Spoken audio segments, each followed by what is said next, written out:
আমাদের বাংলাদেশের 90% মুসলমান, আপনারা এটা সকলেই জানেন, আমিও জানি এটা। আমি এই 90% মুসলমানের মনের আঘাত দিয়ে আমি এই বাংলাদেশের মাটিতে রাজনীতি করতে পারবো না। ঠিক এটা যেমন সত্য, ঠিক তেমনি সত্য যে আমার এই 90% মুসলমান কখনো এই 10% এই বৌদ্ধ, হিন্দু, খ্রিস্টান এদেরকে কখনো আঘাত দিয়ে ওরা রাজনীতি করবে না এবং এদের সার্বভৌমকে ক্ষতি করবে না। কেন? এই একটা বাগানে অনেক ধরনের ফুল থাকে। বৌদ্ধ একটা ফুল, খ্রিস্টান একটা ফুল, হিন্দু একটা ফুল, আপনার খ্রিস্টান একটা ফুল। প্রত্যেকটা ফুল কিন্তু একটা বাগানকে সৌন্দর্য মানে আনার জন্য ভূমিকা রাখে। তো সেক্ষেত্রে আমরা মানি যে বাংলাদেশে মুসলমানের সংখ্যা বেশি, পাশাপাশি অন্যান্য ধর্মাবলম্বীরা আছে।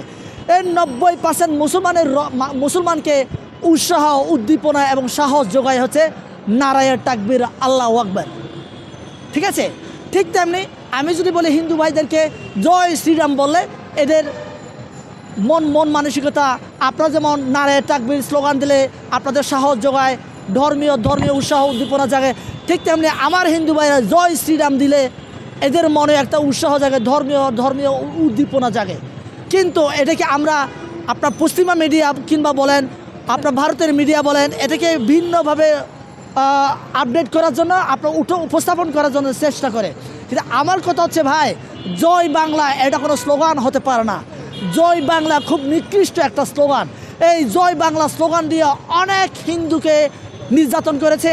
এই জয় বাংলা স্লোগান দিয়ে অনেক মুসলমানকে নির্যাতন করেছে।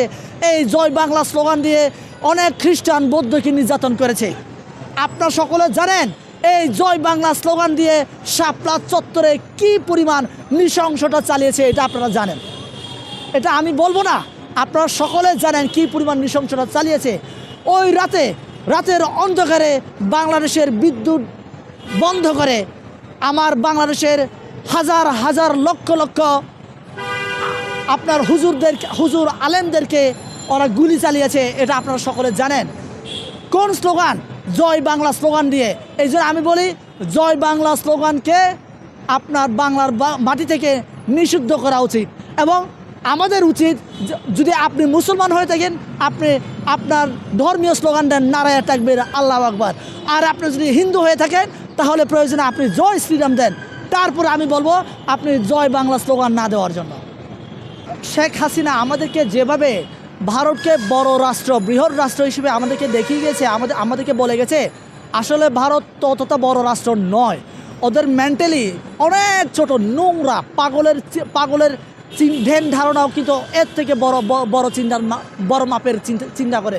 কিন্তু এই পাগলের থেকেও মানে খুব নিকৃষ্ট চিন্তার লোক হচ্ছে ভারত। আমি মনে করি ভারত যত নতজানু নীতি আপনার প্রতিবেশী রাষ্ট্রগুলোর সাথে মেনটেন করবে, ততই ওদের দেশের সাথে প্রতিবেশী রাষ্ট্রগুলো ভারত সম্পর্ক থাকবে। এই জন্য আমি মনে করি কি যে ভারতের পররাষ্ট্রমন্ত্রী যে আমাদের বাংলাদেশে এসে নতজানু নীতি দেখিয়েছে, এটা আমি মনে করি সাধুবাদ জানাই। এই নীতি আমি মনে করি যে আপনারা অব্যাহত রাখা উচিত। যদি আপনারা অব্যাহত রাখেন তাহলে আমাদের বাংলাদেশের সাথে আপনাদের ভালো সম্পর্ক থাকবে। এই নতজানু নীতি আমি মনে করি আপনার প্রত্যেকটা দেশের সাথে, আপনার পার্শ্ববর্তী যে রাষ্ট্রগুলোর সাথে আছে এদের সাথে আপনার কন্টিনিউ রাখা উচিত।